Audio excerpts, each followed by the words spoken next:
Hi, I'm Amit Thakur, Managing Partner Mindshare. Welcome to MMA Talk Hub Series, Episode 2.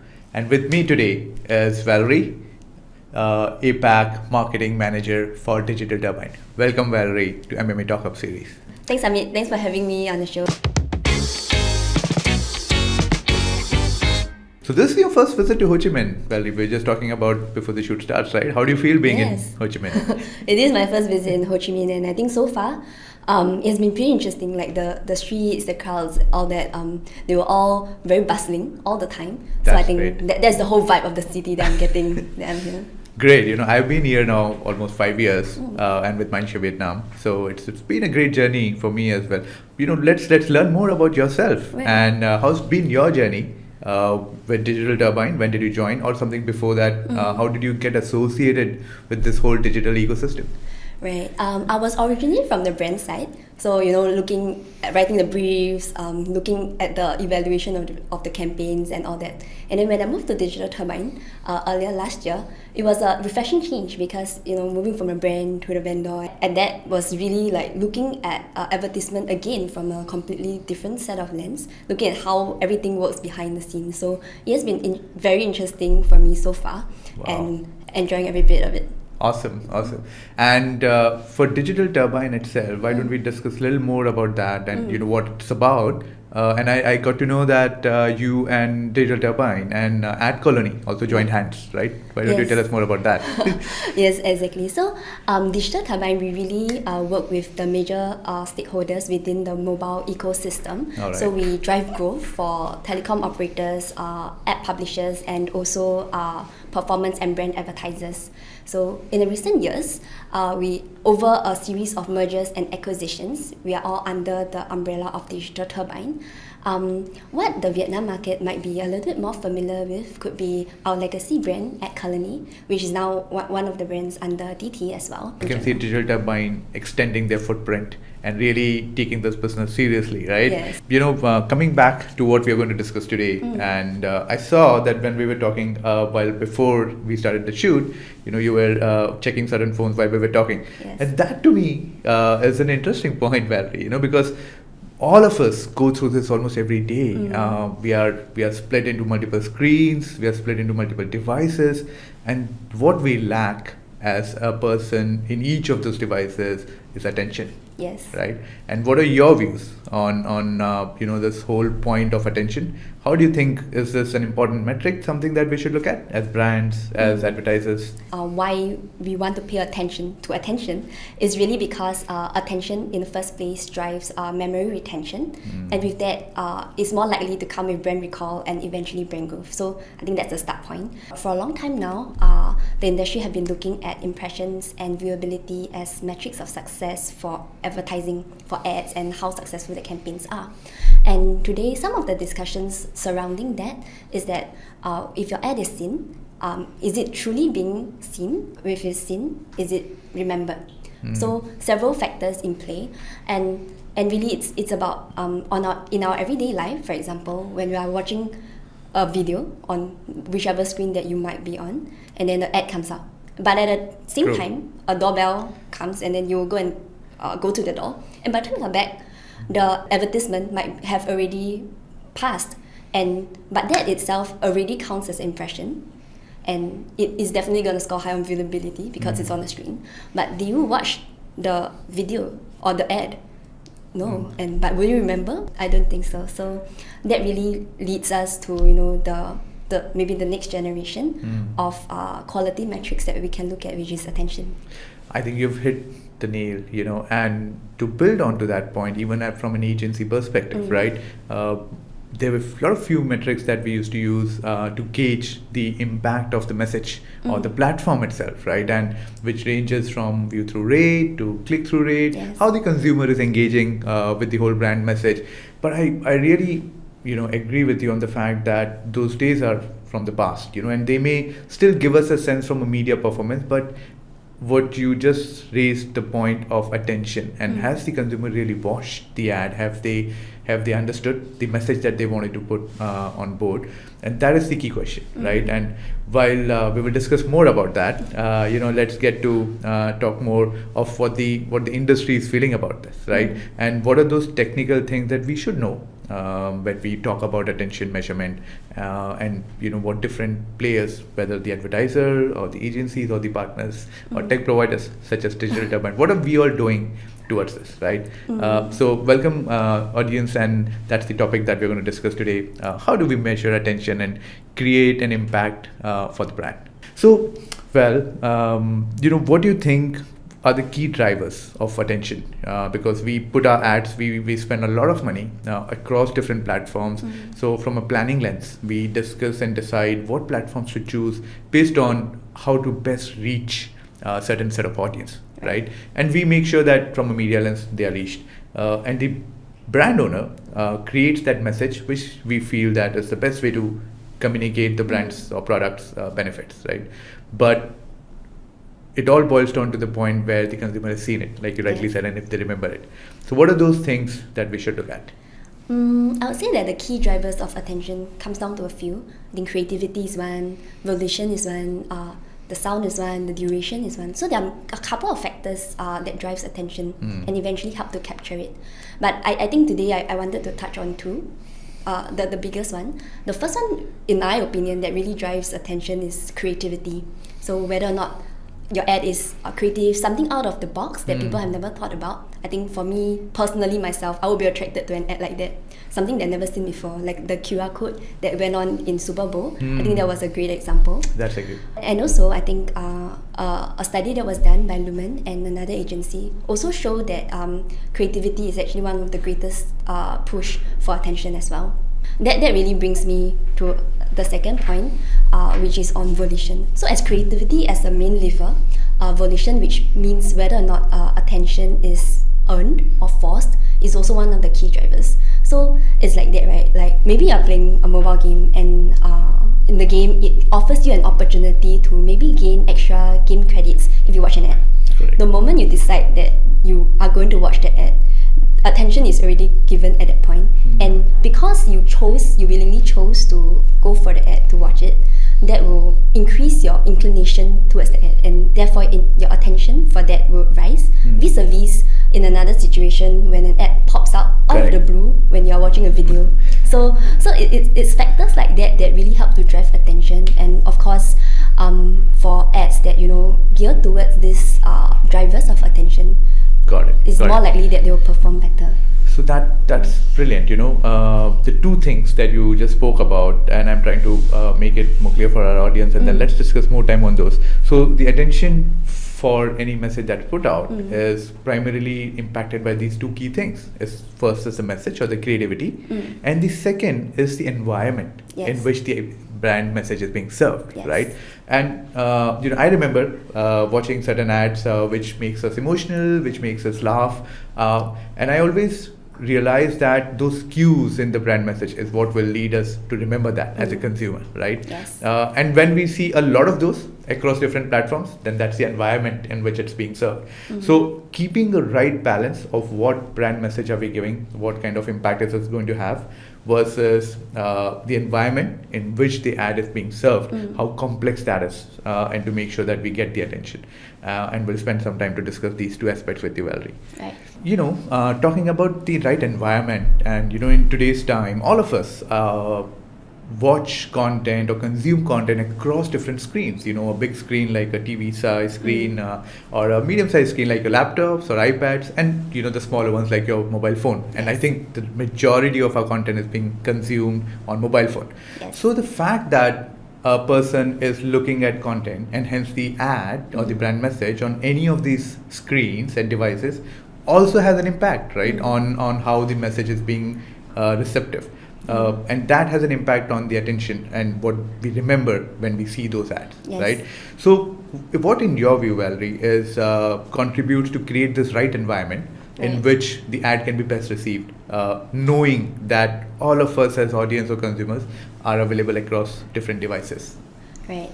I think one of the things is that maybe today we can look at not just focusing on ad formats that focus on impressions and reach, broader media mix as well, to try to create ads that come across multiple touch points and also create a better user experience for the consumer. So in this way, the attention will be earned when at the right time possible and at the best place possible as well. So that's the first one. I think secondly, we can also choose formats that work best. So for example, opt-in formats, in-app formats, and even full screen formats. So these kind of formats actually reduce the amount of distractions the user has vis-a-vis other ones, which maybe could be a pop-up that on top of the pop-up, they still have other things going on that screen. Yeah. And sometimes, as consumers, when we are watching those content or we're consuming a content, suddenly ad appears. Well, we are always, all of us are in that business of showing the brand message. And hence, from what you're saying is that those different formats and how different screens we advertise, is there a learning that we could take up?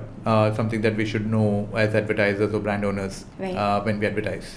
I think something from that is that if the ad is engaging or interesting enough for the user to do something with it in that sense, it usually drives better performance. So people like to engage in nature and they like to engage with unique experiences. So for example, if today there is like a AR filter at the end of the ad, they're more likely to engage with it vis-a-vis it's just a normal video ad and it ends that way. Are you a gamer yourself? Yeah, I do play games sometimes, when we get a break from our office. Yes. But I think that's the right thing, because when we talk about environment, is there something within these devices where we are either consuming content passively or we are actively engaging with it, right? And what you've just said about gaming, it's very interesting.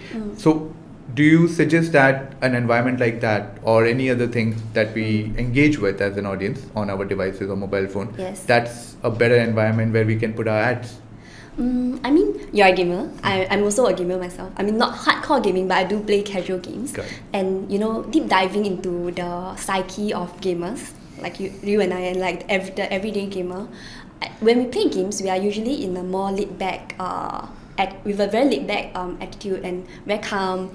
But at the same time, we are also very engaged with the game. So that sets the stage up nicely for ads, because the mobile gaming environment innately is an environment that is made to attract attention and to keep the attention. So with the attention of the audience already heightened up, their senses already heightened up, when your ad comes in, they're more likely to engage with the ad, especially if the ad experience is good. And then are there different ways in which I can bring my brand into the gaming environment, right? Because there could be an integration, there could be a pop-up ad. And is there something that, from the house of Digital Turbine, that you have as solutions where a brand could leverage putting their brands and get their attention?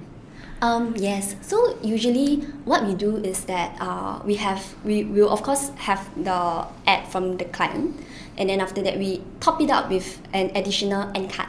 So how that works is that because already in the whole video length there would be attention in and out. It might wane a little bit, but at the end when we introduce the end card element, it brings back the attention again, because nice. After they watch something and then you come in with a fresh perspective of the brand again. So take for example, we recently did a really fun Christmas campaign for one of the QSR partners that we have, and what they really wanted to do was to introduce to the audience in the very busy QSR space, what are some of the new elements that they have for their Christmas selection. All right. So we had the ad, and then we did something really cute and fun for the end card. So we created a mini game where users can drag and drop some of the food elements that they have into like a mini serving platter. So although it was a very short interaction, but it effectively helps to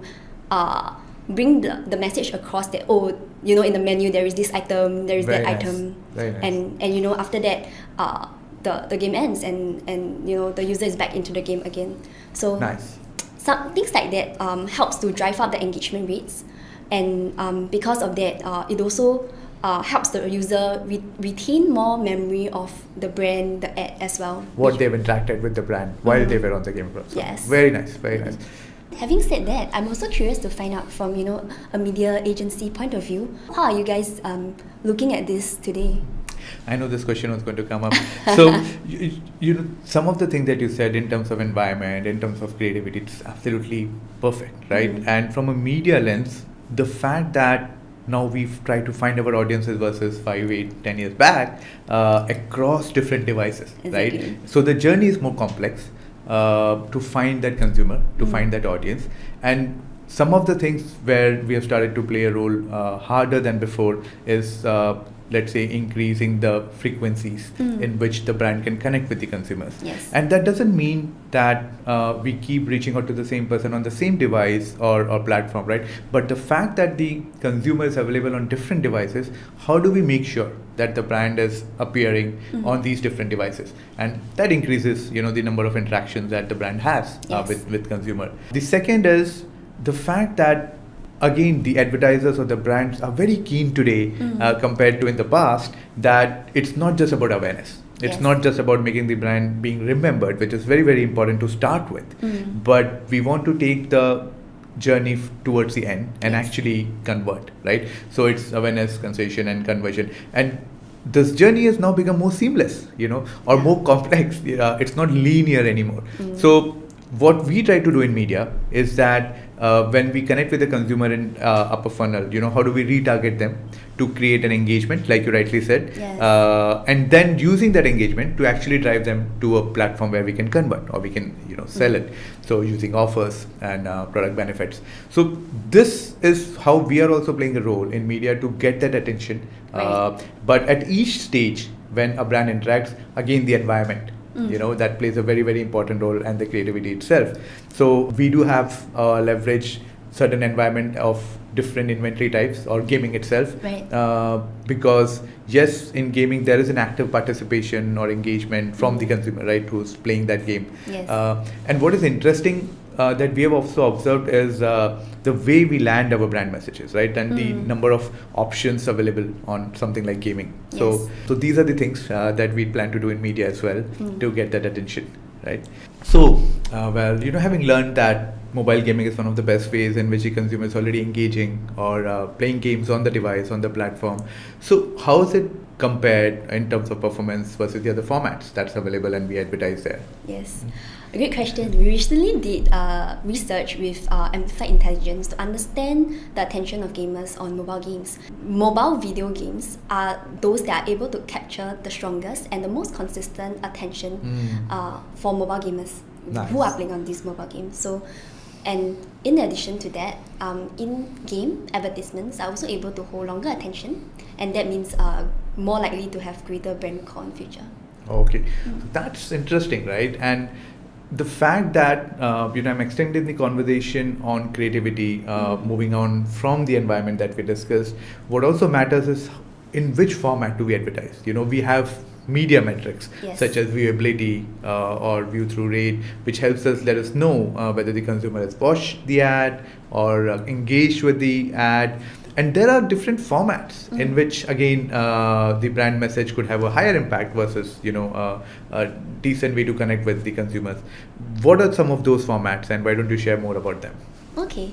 I think before I go deeply into which ad formats and the duration and all that, I wanted to share that when we are looking at attention in this study today, we actually looked at it from 3 different points of attention. So the first one is our active attention, which is where the viewer is actually looking at the ad. The second one is passive attention, where the ad is playing, the person is in the room but might not be directly looking at the ad. Like a big screen, Yes. And the third one is non-attention, which means no attention. Okay. So the winner metric that we want to look at is really the active attention seconds that the ad is able to garner. And we tested that on our DT rewarded video inventory. So we looked across couple of durations. So we looked at 15 seconds, 20 seconds, and 30 seconds ad format. And the results were pretty consistent. And when we tested on, for example, the 15-second ad, we realized that actually 6 seconds of the entire duration was active attention seconds, and 4 seconds was the passive ones. So this means that around 40% of the ad viewed was actually made up of active attention seconds. Nice. And this 40% is consistent throughout the different durations. So this means that the ad, which is able to tell a story within the time frame that is given, Correct. would make a very effective ad. That's great, and that's very interesting, Val, because we do have formats of advertising ranging from different durations, right? Yes. So there is a 6-seconder possibility to advertise through gaming inventory or any other platform available for video. Yes. So do you suggest that because the consumer had that attention, out of a 15-second video for 6-seconders, if you were to play only 6-seconder, they'll continue to have all of that attention? Or alternately, within a 6-seconder also, there are certain duration in which the attention is higher and the rest of the ad just passes by? So when we look at it, the attention is usually highest at the beginning, and then it might wane a little bit. So which is why, again, having a second injection of attention is important to kind of keep the user's attention on the ad itself. That's very interesting, because what happens today a lot of times is that the ads are made into one singular asset. Yes. And those assets is further designed for different formats, for different durations, right? Any example that comes to your mind from a gaming environment and the formats that advertisers use, where you have seen a brand really benefit, using the platform or using that kind of environment of gaming? I think so. Like, now is the award season, and then we are looking at all our campaigns again, reevaluating them. One that especially caught my mind was a brand that we were working with in Indonesia. Okay. So the brand was really trying to communicate the product benefits of a beauty product, for example, and this time it was for men. So it's a little bit interesting in that sense, because usually beauty products are associated with female. So what we did this time was that we actually created an AR filter that was not commonly used for men, actually. So what happens is that, after viewing the ad that the brand has across, the 360 campaign, the user is led to a CTA where they are asked to, try this products for the brand. filter. And they were asking to say that, like, you activate it with a voice command saying kusam which basically means clear the dullness, clear the skin. Nice. And then after that, the AR filter is kind of activated, and you can see your skin from, dull, oily and all that, immediately transform to like a perfect looking skin, and which is basically what everybody is looking for, right? When you're looking for confidence and all that. So I think interactions like that really help the brand to bring out their messaging and some of the product benefits that they want. And it's also personalized in that sense, because the consumers get to see their own face transform instead of a Nice. model that already has a perfect face. Yeah, that's very interesting, and I would love to try that. I haven't really seen my skin changing a lot in last few years, so AI filter possibly is the way to do it. Now I know it. Thanks, Valerie. Okay, so moving on, from the fact what you've explained to us, the different durations that we run and how consumers having an attention as parts of the entire ad and not really the overall. And I like the point that you said where maybe there is more than one injection in trying to get that attention from the consumer, right? Maybe something that we start with to grab the attention and something at midway of the ad or the message. And of course, towards the end, maybe there's, if it's a conversion one, have an offer and which is attractive enough for them to click, for them to land to a platform to purchase, right? What else do you want to share in terms of the way we measure this attention? Is there something specific from a digital Turbine's lens that we should look at? Okay, I think when we were doing this study, we really relied on eyeball tracking mechanisms, which I think today is a luxury that not all of us have, and I think it's also something that it's evolving, the whole attention metrics, and we don't have something today that we can leverage on, something like a viewability. We don't have like a parallel of that for attention today. So I look forward to where the industry is heading towards attention metrics and how we can better help to measure the effectiveness of ads moving forward from here. Great. And to be honest, that is something that we are challenged almost every day when we work with our clients and our brand owners, that while we continue to measure the media metrics in terms of how ad is being received or engaged with. Yes. And of course, the eventual truth when we do a low funnel, I feel it's slightly easier because we know what is getting converted. Yes. And today we do have mechanism in which we do analysis to understand what creatives or what kind of platforms have worked better to convert certain audience and to create that purchase. But I think the challenge is little severe in the upper or middle funnel because besides the media metrics, there are limited options to understand how an ad is creating impact in terms of attention, right? So are there any studies that you want to refer to or which are available today for advertisers to understand how that attention is getting or how the impact is being done by the ad in terms of attention grabbing for the consumer? Right. I mean, firstly, we already have a huge SDK footprint across multiple games out there. So that means that we are able to have your games out in maybe the top 500 gaming apps in the industry. So that on the inventory point of view, it's covered. And secondly, we have DT Creative Labs, who is really our creative arm that looks at how we can make the ad more engaging for advertisers out there and what makes sense based on the creative, the messaging, and all that. And what they usually do, they will communicate with the client, they will understand their needs, and then before they create something as a draft for the client to view, and then we all collectively agree that that's what we want to do. So with these two elements together, we managed to have a platform that really gives us 2 ways of attention. And because of that, I think very very fortunately, in the study, it is also revealed that DT ads actually outperform our competitors by an average of 10 times because the ads coupled with the 2 waves of attention gives us around 22 seconds of attention seconds vis-a-vis maybe a mobile web video that is around 1.6 seconds or a social video that gives around 2.5 seconds. So I think everything adding it up, being in a gaming environment, having an interactive game really helps capture the attention of the audience that it will eventually lead to greater brand recall. I mean, that's it. What do you think from the media lens of how creativity can further support the future of advertising?